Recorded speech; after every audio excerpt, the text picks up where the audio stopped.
Welcome back dito sa ating video mga paps, no? Dito po sa ating YouTube channel at dito po sa ating Facebook profile. At ayan mga paps, may matututunan naman po kayo kung paano po ba gamitin itong construct na liquid skim coat ng Boysin.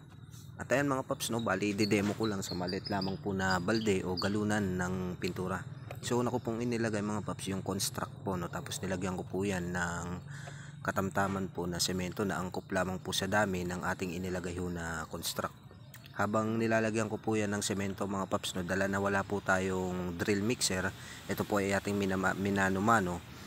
Ayan, unti-unti lang ang lagay tapos sabay halo hanggang sa makuha po natin yung pagkadurog ng semento. At ito na po yung itsura niya kapag ipinahid nyo na po siya. So ipapakita ko po sa inyo yung tuyo at saka yung medyo basa pa na pagkakapahid to mga paps. So ito yung pagkakaiba mga paps, no, ng tuyo at saka ng basa.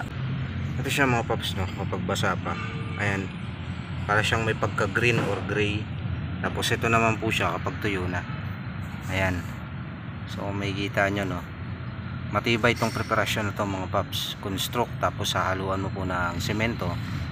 Meron pong isang produkto rin mga paps na hinahaluan din ng semento or pwedeng haluan ng semento. Yun po ay yung liquid skim coat ng Mondo. So parehas lang po sila ng construct ng mga paps, no. Ito po siya ang itsura niya. So ang ano naman nito mga paps, no, ang pag lilihan naman po nito, halimbawa po ito nag-isang oras na simula po nung ipinahid, so pwede na po itong lihain. Kasi mga paps, pag tumagal pa po ito bago natin lihain, makunat na po siya. Ayan, makunat na pong lihain ito. So dapat po talaga meron pong sander machine na gagamitin para dito. Pero dala na wala po tayong sander machine, ito po ay ating mamanumanuhin gamit po ang number 80 na papel de liha.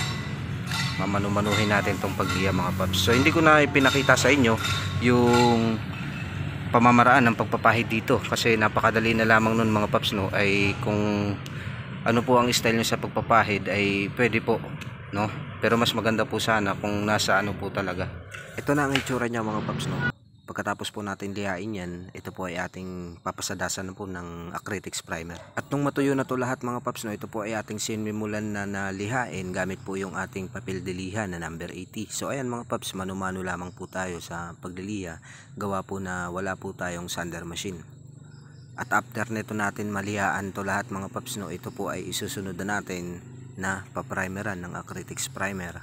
Para nang sa ganun ay nakaprepare na po ito sa top coat na kung ano man ang kulay na ipapatong dito, pwede na po natin itong patungan pagkatapos po natin na maprimeran.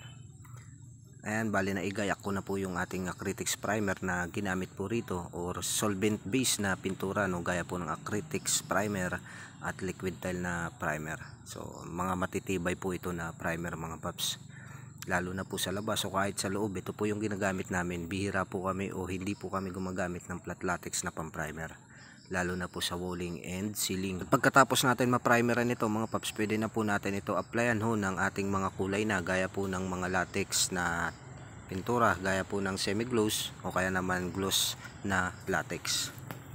At ayan mga paps, maraming salamat po sa panonood ng aking video. Hintayin nyo po yung part 2 sa ating pagkukulay para po dito.